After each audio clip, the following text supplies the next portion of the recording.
El sarampión es un RNA virus, pertenece a la familia de los Paramoxiviridae y género Morbillivirus. Está compuesto básicamente por una cadena de RNA y en su superficie tiene dos proteínas que son muy importantes, que son la hemaglutinasa y la neuraminidasa. Vamos a hablar de estructura, básicamente fisiopatología, clínica, complicaciones, diagnósticos y tratamiento. Y como les iba diciendo, este es un esquema de lo que es virus del sarampión. Tenemos dos proteínas en la superficie que son parte importante en su fisiopatología y un contenido de un RNA virus que es negativo. Y hablando de las secuencias de la infección por sarampión, tenemos que al principio va a ingresar a través de goticas de flush. Recordemos que el sarampión, el único reservorio es el ser humano. Y la forma de transmisión es a través de goticas de flush o saliva, microsecreciones, en un contacto que puede ser hasta 7 metros de distancia. Tenemos el ingreso a través de goticas de flush, un contacto con, una vez que penetra el virus, entra en contacto con superficie epitelial de la faringe y conjuntiva ocular, y eso va a explicar por qué los primeros síntomas son tanto a nivel respiratorio como conjuntivas, como veremos posteriormente.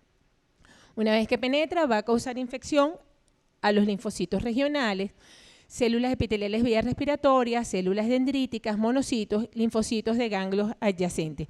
Desde 2015 se hizo un estudio y se vio que las células epiteliales realmente no eran infectadas por el virus del sarampión, puesto que no tenía receptores para dicho virus. Por lo tanto, se establece que la infección es básicamente a nivel de los linfocitos y células dendríticas. Después que hace contacto con estas células va a producirse lo que llamamos la viremia primaria, que va a ser entre el segundo y tercer día. Una vez que hace la viremia primaria, comienza la multiplicación del virus en el epitelio respiratorio y en el sistema retículo endotelial regional. Y eso va a explicar entonces la sintomatología de la fase prodrómica, que ya vamos a hablar posteriormente. Posterior a la replicación a nivel regional hay una segunda viremia y es a través de esta segunda viremia que hay afectación del resto de los órganos de la economía, dado por sangre, corazón, células linfáticas a nivel gastrointestinal, a nivel renal. Y eso nos va a explicar la fase y la sintomatología de la fase del exantema más las fases de las posibles complicaciones. El exantema entonces aparece entre el séptimo y día número 11, que va a cursar con exantema, compromiso de vías respiratorias bajas y puede haber incluso infecciones intestinales. Entre el día 11 y 14, el virus ya está en la sangre y puede ser aislado de tractos respiratorios, sangre, piel, cerebro y otros órganos. Ya entre el día 15 y 17 hay disminución de la viremia, así como el virus en distintos órganos de la economía para finalizar lo que es la infección, llevando desde el momento del contacto hasta la eliminación definitiva aproximadamente entre 17 y 21 días. En cuanto a las características clínicas, tenemos entonces un periodo de incubación. El periodo de incubación ha sido escrito desde los 6 días hasta los 19, con una media entre 10 y 14 días. Viene después del periodo de incubación el periodo prodrómico, que son 2 a 4 días, y que va a estar caracterizado por fiebre elevada. Estamos hablando de 39 a 40 grados centígrados, y esto es importante porque en pediatría muchas veces puede ocasionar convulsiones asociadas a la fiebre.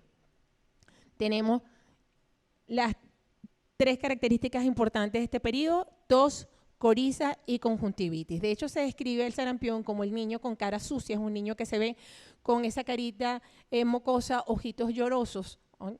Y es en este periodo que comienza el contagio. El paciente en el periodo prodrómico ya es contagioso y es a través de estas goticas de moco, estas goticas de saliva, que puede contagiar a todas las personas anexas.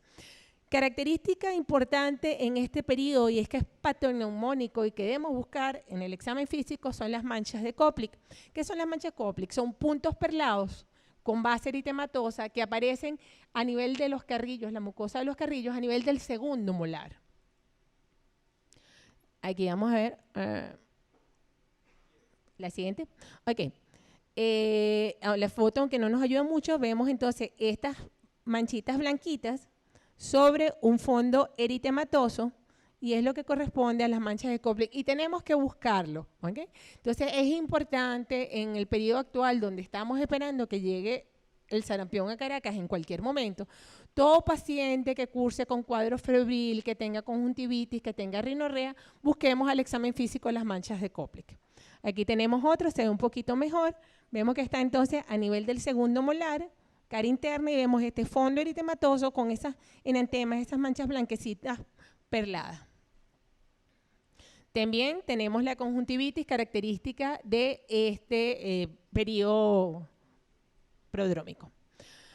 Una vez pasados los 2 a 4 días comienza entonces el exantema. El exantema suele durar entre 5 y 6 días y la erupción va a comenzar a nivel de región retroocular y se extiende desde la región retroocular hacia la cara, frente, y luego se va a diseminar en forma que llaman forma de camiseta. Va a afectar tronco y finalmente extremidades. El exantema es un exantema maculopapular, es eritematoso, se vuelve confluente, es descrito por algunas literaturas como morbiliforme, de hecho pertenece al género de los morbilivirus, y las lesiones, según la literatura que ustedes averigüen, puede decir que afecta o no plantas y palmas. Cuando consulté a varios de los pediatras ya antiguos que han tenido la oportunidad de ver sarampión, lo que alegaban que en realidad la afectación de palma o planta no era tan definitoria de la sintomatología como en otras exantemáticas. Y cuando uno revisa la literatura, dependiendo del libro que uno lea, dice, bueno, sí, y otros no. La mayoría coinciden que respeta palmas y plantas, pero se consiguen varias literaturas que dicen que puede haber afectación. Como vemos entonces la erupción comienza a nivel retroocular, veamos esta característica morbiliforme, que son plaquitas que tienden a confluir, que posteriormente, fíjense que va a diseminarse en forma de camiseta, vemos las placas que están confluyendo, que es lo que define en forma morbiliforme. Después de la fase exantemática, que dura 5 a 7 días, comenzamos con la fase convalescencia o descamativa y va a haber remisión progresiva de los síntomas. La desaparición de la erupción va en el mismo sentido en que apareció, comenzando de cara hacia el resto de los cuerpos. Y el exantema va a terminar con una escamación fina, que eso sí va a afectar todo el cuerpo menos palmas y plantas. Ahí sí no hay afectación ni de palmas ni de plantas. La enfermedad no complicada entonces desde el inicio del prodromo tardío hasta la desaparición puede durar entre 16 a 21 días y característicamente la tos es el último síntoma que va a desaparecer. Si vemos aquí en la gráfica, que vemos entonces como al principio tenemos solo fiebre, ¿okay? Que va a ser máxima hasta el 5.º día para luego desaparecer. Okay. La tos, fíjense que es un 11 y la coriza, uno de los primeros en aparecer y el último en desaparecer. Y el exantema que dura entre 5 y 6 días. Sí, ahorita sí. Ok, una vez que hemos pasado, vamos a hablar ahorita un poquito de las complicaciones. El sarampión suele complicarse en el 30% de los casos, puede tener una o más complicaciones y estas complicaciones son comunes en niños menores de 5 años y de ahí la importancia de la vacunación temprana o en adultos mayores de 20 años de edad, inmunosuprimidos y mujeres embarazadas. A grandes rasgos tenemos que las complicaciones desde el ámbito respiratorio son las más frecuentes y las causas de mayor cantidad de muerte a nivel del sarampión. Tenemos otras como traqueitis, otitis, diarrea, plaquetopenia, queratitis, de las cuales iremos hablando poco a poco. Las complicaciones respiratorias, como les dije, entonces son las más frecuentes a nivel del sarampión. Tenemos las derivadas del mismo sarampión por inclusión de cuerpos de inclusión a nivel pulmonar. No son tan frecuentes y no causan tanta letalidad como la neumonía bacteriana. Recordemos que el sarampión, como consecuencia, va a producir una linfopenia importante y eso va a permitir la complicación bacteriana. De hecho, las infecciones bacterianas son bastante frecuentes asociadas al sarampión. Estamos hablando de otitis, neumonías bacterianas y es la neumonía bacteriana la primera causa de fallecimiento del paciente con sarampión. Luego tenemos la encefalitis, a nivel del sistema nervioso central también vamos a tener varias complicaciones y en orden de aparición tenemos que la encefalitis primaria del sarampión va a afectar entre 1 a 3 por cada 1.000 pacientes o 1.000 casos de sarampión y aparece básicamente durante el rash. ¿De qué se produce? El mecanismo principal no está del todo esclarecido, sin embargo se piensa que hay una reacción inmunológica importante al momento que el virus invade el sistema nervioso central y va a haber una infiltración linfocitaria con la producción de quimioquinas, que es la que nos va a dar la sintomatología. Esta hipótesis es sostenida porque a nivel del líquido cefalorraquídeo, en este pedido exantemático, se puede conseguir ARN del virus de sarampión. El tratamiento básicamente medidas de apoyo y la mortalidad es un 10 a un 5%. Luego tenemos, más frecuente que esta, la encefalitis postinfecciosa. Va también entre 1 por cada 1000 a cada 2000 pacientes y es una reaparición de la fiebre 2 semanas después que ya ha pasado el exantema. Aparece la fiebre, puede ocurrir generalmente entre 2 a 30 días después de infección, aunque la mayor porcentaje ocurre 2 semanas después. Y la patogenia es desde el punto de vista inmunológico, ya que hay un mimetismo molecular. El anticuerpo circulante va a reaccionar contra una proteína de la vaina de mielina, causando disfunción del sistema nervioso central.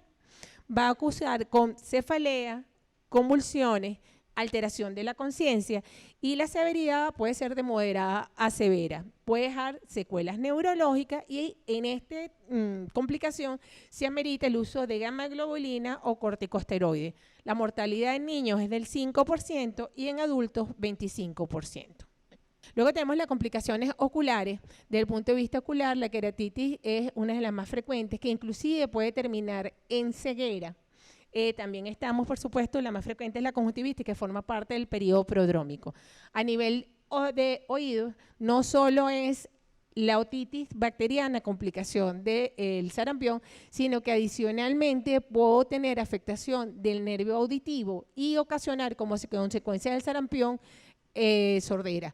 De hecho, después de la infección de citomegalovirus es la causa más frecuente de sordera neurosensorial de origen infeccioso. Finalmente, hablemos de la panencefalitis esclerosante subaguda. Gracias a Dios es una rara enfermedad del sistema nervioso central debido a una infección persistente por el virus en el cerebro. Estamos hablando que este virus se describe que es un virus defectuoso y por lo tanto es difícil de erradicar. Ocurre no inmediatamente, está descrito 7, inclusive 27 años posterior al cuadro agudo de sarampión, y la frecuencia va de 5 por cada millón de casos de sarampión, y también, y este dato es importante, que puede aparecer secundaria a la vacunación, pero su frecuencia es muy baja, estamos hablando que el 0,10 por cada millón de dosis, es decir, un caso por cada 10 millones de pacientes vacunados. El inicio es insidioso, hay deterioro progresivo de la conducta y el intelecto, seguido de ataxia, hay convulsiones mioclónicas, hay deterioro cognitivo y finalmente cursa con la muerte.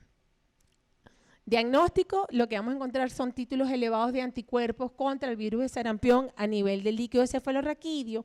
Aunque está descrito la presencia del virus defectuoso, no se hace análisis de PCR en líquido cefalorraquídeo para detección de material genético.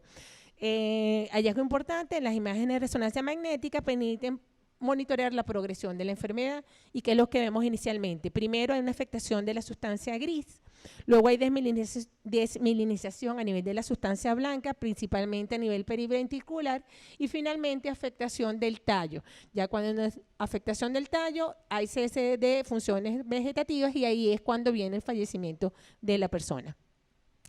Esta es una microfotografía de la gliosis en sustancia blanca por el virus del sarampión. Y tratamiento es básicamente sostén, no hay un tratamiento indicado para la panencefalitis esclerosante subaguda. En cuanto a sarampión congénito, un dato, inicio en sarampión los primeros 10 días de vida, el sarampión materno ocurre 10 días antes del nacimiento y la mortalidad es 30-50% sin tratamiento. Es como complicación del sarampión neonatal, una de las cosas más importantes es que tiene más frecuencia de panencefalitis esclerosante subaguda.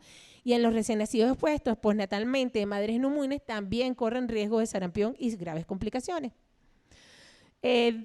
Datos epidemiológicos, el sarampión está descrito a nivel del CIE-10, su número es el B5 y tenemos casos sospechosos cuando tenemos clínica, caso confirmado es clínica más laboratorio, caso confirmada clínicamente es cuando no hay posibilidad de hacer laboratorio. Luego tenemos caso importado cuando estuvo expuesto al virus fuera del territorio nacional, 7 a 21 días, como el caso del piloto que hablaba Julio en su exposición, y casos relacionados con la importación son los casos secundarios a raíz de este caso importado. ¿Cómo hacemos el diagnóstico diferencial? Siempre es importante tener en cuenta otras exantemáticas, muy importante aquí en Venezuela: dengue, rubiola, chikungunya, Zika, rociola y Kawasaki. Diagnóstico: el diagnóstico básicamente es serológico. La IgM se detecta desde el tercer día del exantema y se mantiene positivo de 30 a 60 días inclusive. Y el diagnóstico mediante IgG, lo que vamos a ver es aumento de 4 veces el título desde la fase de prodrómica hasta la fase de convalecencia. El aislamiento viral, que es el diagnóstico definitivo o estudio mediante reacción de cadena polimerasa, podemos conseguirlo al principio, en la sangre, en orina, en los primeros al quinto día de la erupción, y si es exudado faríngeo, máximo hasta el tercer día de la fase prodrómica. Diagnóstico histológico también está descrito, pero no lo hacemos de rutina. El tratamiento: básicamente utilizamos profilaxis con hemoglobina y se usará en menores de 1 año, en embarazadas, inmunosuprimidos, que ya nos hablará más la doctora Carvajal.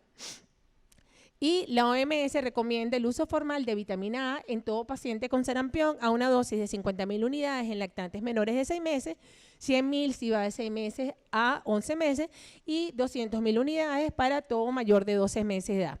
Las dosis son 2, el día que se diagnostica el sarampión y al día siguiente. Conclusiones: tenemos entonces que el sarampión es un cuadro febril exantemático que cursa con un pródromo que está caracterizado por tos, coriza y manchas de Koplik en la boca, seguido de una erupción morbiliforme que aparece cefalocaudal. Evoluciona desde el pródromo hasta la curación 2 a 3 semanas y la complicación más frecuente y causa mortalidad es la neumonía. Diagnóstico básicamente es serológico, además de la clínica es muy importante, y debe establecerse diagnóstico diferencial con otras exantemáticas, fundamental en Venezuela, donde tenemos circulando cualquier cantidad de exantemáticas. El tratamiento básicamente es soporte y el uso de vitamina A está recomendado formalmente en los niños. Y pues bibliografía recomendada, pues podemos conseguir bastantes recomendados. Bueno.